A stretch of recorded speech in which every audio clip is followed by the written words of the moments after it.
What happened to Albert Einstein's brain?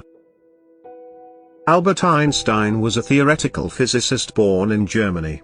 He is considered as one of the geniuses of 20th century.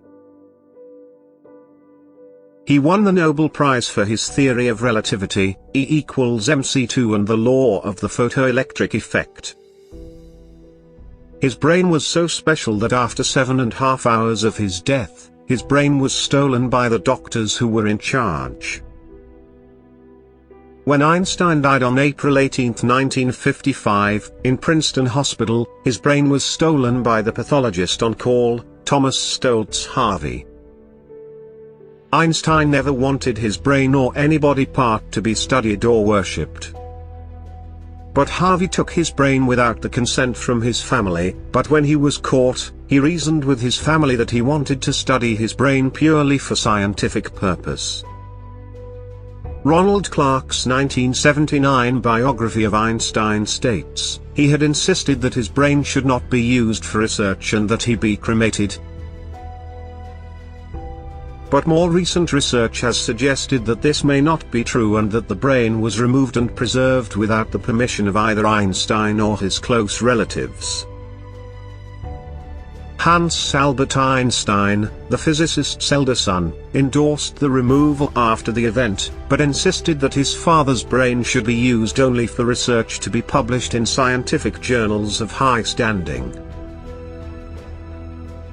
Scientific studies have suggested that regions involved in speech and language are smaller, while regions involved with numerical and spatial processing are larger. Other studies have suggested an increased number of glial cells in Einstein's brain. Harvey removed and weighed the brain, which weighed 1,230 grams. Harvey then took the brain to a lab at the University of Pennsylvania, where he dissected it into several pieces. Some of the pieces he kept to himself while others were given to leading pathologists. Harvey injected 50% formalin through the internal carotid arteries and afterwards suspended the intact brain in 10% formalin. He then dissected it into about 240 blocks, each about 1 cubic centimeter, and encased the segments in a plastic-like material called collodion. Harvey also removed Einstein's eyes, and gave them to Henry Abrams, Einstein's ophthalmologist. In 1978, Einstein's brain was rediscovered in Harvey's possession by journalist Stephen Levy. Its sections had been preserved in alcohol in 2 large mason jars within a cider box for over 20 years. In 2010, Harvey's heirs transferred all of his holdings constituting the remains of Einstein's brain to the National Museum of Health and Medicine, including 14 photographs of the whole brain, which was now in fragments, never before revealed to the public. Harvey had reported that Einstein had no parietal operculum in either hemisphere, but this finding has been disputed. In 1999, further analysis by a team at McMaster University in Hamilton, Ontario revealed that his parietal operculum region in the inferior frontal gyrus in the frontal lobe of the brain was vacant. Researchers at McMaster University speculated that the vacancy may have enabled neurons in this part of his brain to communicate better.